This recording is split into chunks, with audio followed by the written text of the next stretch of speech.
they found themselves in a situation where they're the fastest selling debut album band in Britain, and they weren't there. You know, within days, they didn't even have time to bask in the glory of that or get smug about it, because they were driving round toilets in the Midwest of America saying, hello, Salt Lake City, and basically starting from scratch again in a huge country. It was our first American proper tour. We did bad gigs in Los Angeles and New York. We got off on the wrong foot with the Americans. The night before was this big party in LA, and the record label had taken everybody out and blah, blah, blah, blah, blah, and some had partied more than others. So when it came to the night of the performance, they weren't at 100% their best, really. Everybody got a different set list, which didn't help. Mine was from the previous tour. So I was starting these songs, or the band were coming in playing something. I mean, how they didn't know that when I started playing Live Forever, that they would not follow along and they'd just come in and play Rock and Roll Star. It's just like, bunch of fucking clampers. And it was quite embarrassing. We had to start Rock and Roll Star. It was a few times. It was the first song in the set, and I went out and started something else.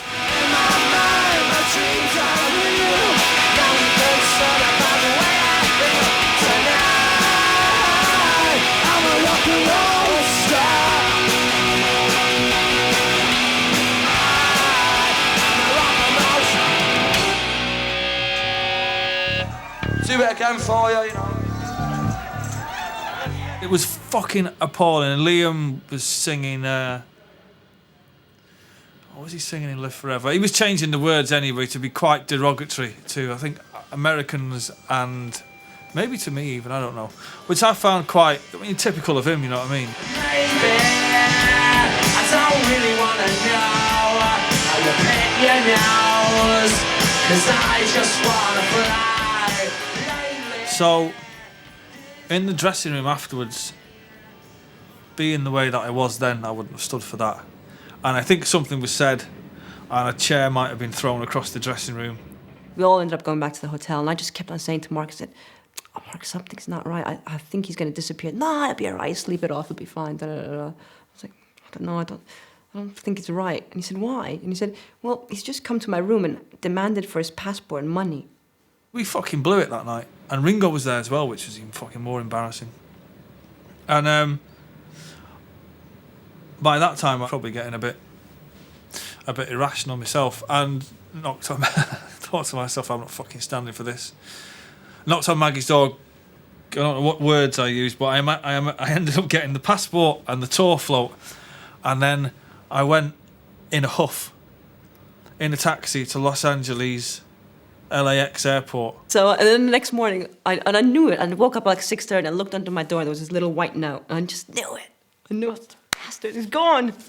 I went to San Francisco and I made the mistake. I was going to go on the run. It was going to go on the run and it was going to be fucking ace, man. It was going to do me Hunter fucking Thompson Fear and Loathing thing. I was going to become a fucking legend. And I was just going to disappear, and that was it. Open a bar in Mexico.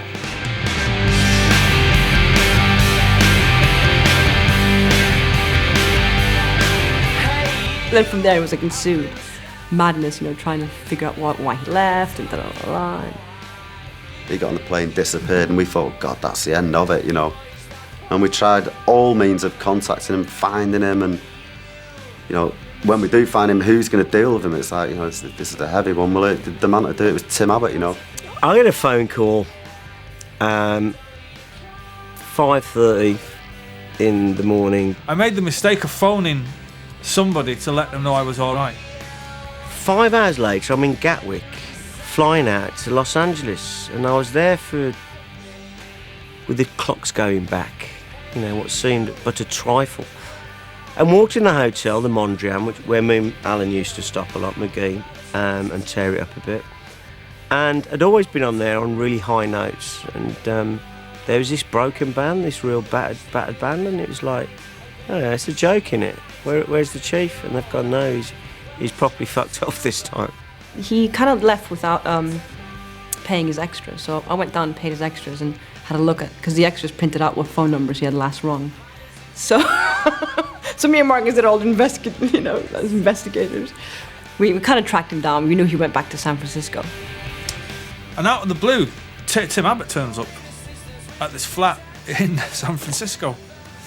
And he tells the story that somebody let him in and he's walking up the stairs and he was expecting me to be lying in a heap in the middle of the floor going, my band, I fucked it up, fucking. And he came in and he said, I was just sat there with a bottle of Jack Daniels. And he went, all right, man. I just went, I'd say all right, what are you doing? And he was like, and from I was like, yeah, fucking fancy going to Las Vegas.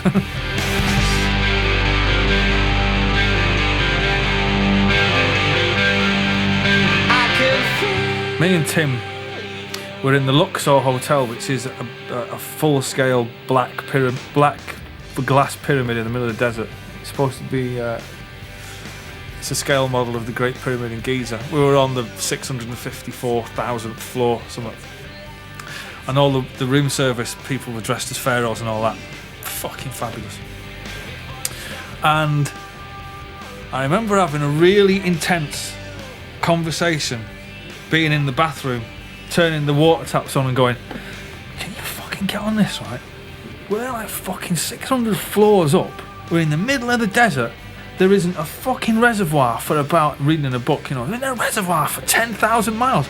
Get on the water pressure. I live in a fucking top floor flat in India House by a canal in Manchester where it rains, and I turn on my fucking tap and it piddles out like fucking.